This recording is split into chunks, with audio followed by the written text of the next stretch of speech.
More now on our top story. As we've been reporting, the convicted killer, Chris Dawson, has been transported to Silverwater Prison in Sydney after being charged with murdering his wife, Lynette, 40 years ago.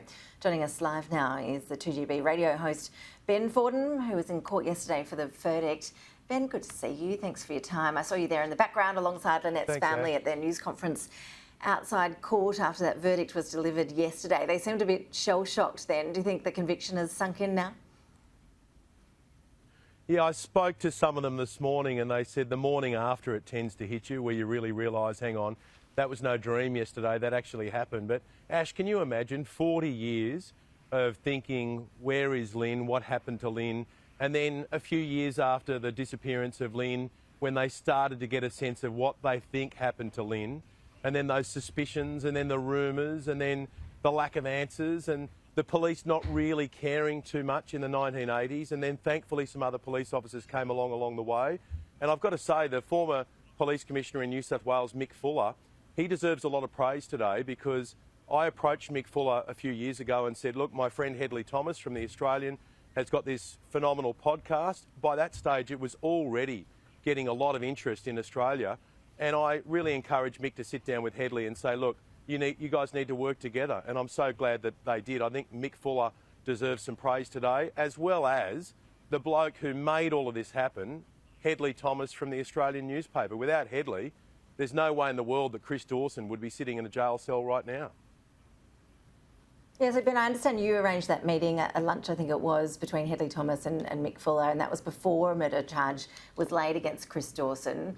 I see there was a bit of heat over that, some arguing an abusive process, that it was improper. I'm guessing no regrets, though, about your involvement, considering the outcome yesterday. No, it's funny, isn't it, Ash? Everyone's got an opinion at the time, and, you know, some people say, oh, if you had your time again, would you do things differently? I would have done it exactly the same if I had my time again. The reason I got involved is because I was across the case. Hedley brought me into it early on and said, look, as a Sydney radio host, this is a Sydney mystery and a Sydney mum. It would be great if you believe in this as much as I do, if you could get involved as well on your 2GB radio show, which I did. But then after a while, after going to a public forum, which was all about the teacher's pet and about Lynn's case, it was really clear that the public was turning on police and saying that police should have done more to try and solve this case. So that's why I thought it's in Mick Fuller's interest that I contact Mick and say, you need to meet with Hedley. And it was in Hedley's interest as well, clearly, because it meant that he then had a line to police within the podcast. But that's where it all started. I actually walked away from the table at that lunch after a little while and let the two of them just talk. And then there was a follow-up meeting without me where Mick Fuller brought in some of his detectives to meet with Hedley, because Hedley was getting fresh information bit by bit. And that was the beauty of the Teacher's Pet podcast. It wasn't something that he made and he produced 20 episodes and then he just released them week by week. He made one episode and then he had to think, all right, what am I going to do for episode 2? And then by episode 3, fresh information was coming through. That information was vital to the police investigation. They needed every little bit of evidence they could possibly get. And that's why I think it's been a great result for New South Wales Police after a period of inaction back in the 1980s. And, I really feel for Lynn's family, but I feel happy for them. I know it's a strange word to be using at a time like this because it doesn't bring Lynn back, but I know they're feeling happy today. They're feeling really happy today. Well, speaking of bringing Lynn back or bringing Lynn home, the saga really has highlighted the power of the media, as you alluded to. Lynette's supporters today are pushing for legal reforms to parole laws in New South Wales. They want to see New South Wales adopt Queensland's approach, which is this no body, no parole situation. Will you be throwing your weight behind that one too? Well, funnily enough, Ash, I've been pushing for no body, no parole in New South Wales for long before the Teacher's Pet podcast came along, relating to other cases. But we should just be aware here that Chris Dawson is not going to reveal the whereabouts of Lynette. There's no way in the world that's going to happen. It's not in his character. He's a coward. He's a low human being. He's not the type of person who's ever going to do anything else for anyone else unless it benefits one person and one person only, and that's Chris Dawson. So it's very, very unlikely we're ever going to find out what happened to Lynn, but at least we know where her killer has ended up. He's ended up behind bars. That's where he belongs, and he should never, ever be released.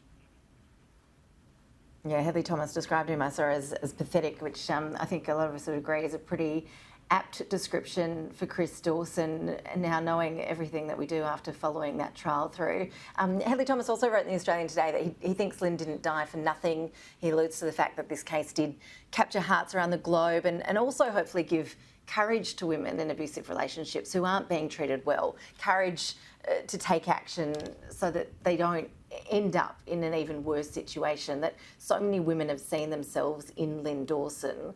What do you see as Lynn's legacy? We didn't have the benefit of knowing Lynn, but after being so close with her family members, what do you see as the sort of lessons we can all take from such a long-running saga?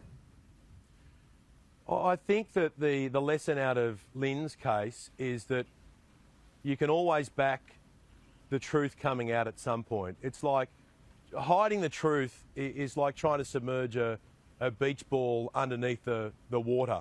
Eventually it's going to come to the surface, and that's what Lynn's case did. And it's interesting, Ash, where you talk about the number of women who are interested in this case.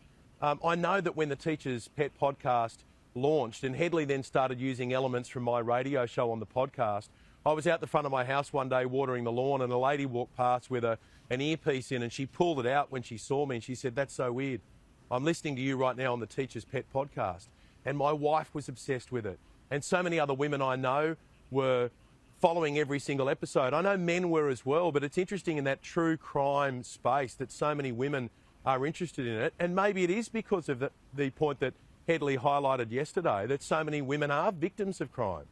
And I hope it gives more courage to people to speak up at the time, and particularly in the moments after someone goes missing or something terrible happens.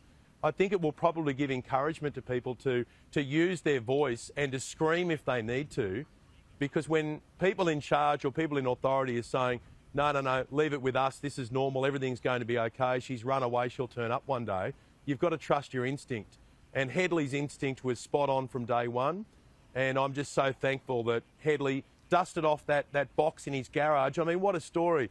He thinks to himself, hang on, I remember covering that case, back around the year 2000 or so. So he goes up in his garage, sends his son up because Headley was worried that he'd fall off the ladder. They find the box, dust it off, and he gets the old newspaper clippings out there and thought, I've got to try to get to the bottom of this thing. And yesterday he did. I just want to say bravo again to Headley Thomas and also to the Australian newspaper and also to Harvey Norman. I saw that Peter Credlin from Sky News pointed out somewhere that Harvey Norman and Katie Page from Harvey Norman funded the Teacher's Pet podcast. So we know that good journalism costs money, so well done to those who back it. Oh, well, Ben Fordham, I'm sure that there are plenty of people pretty grateful for the support you've lent as well and the way you've used your platform to help out Lynette's family if they've gone through such an awful struggle over so many years. Well done to you too, and thanks for joining us. Always good to have you on. Thanks, Ben. Good on you, Ash. Good to see you.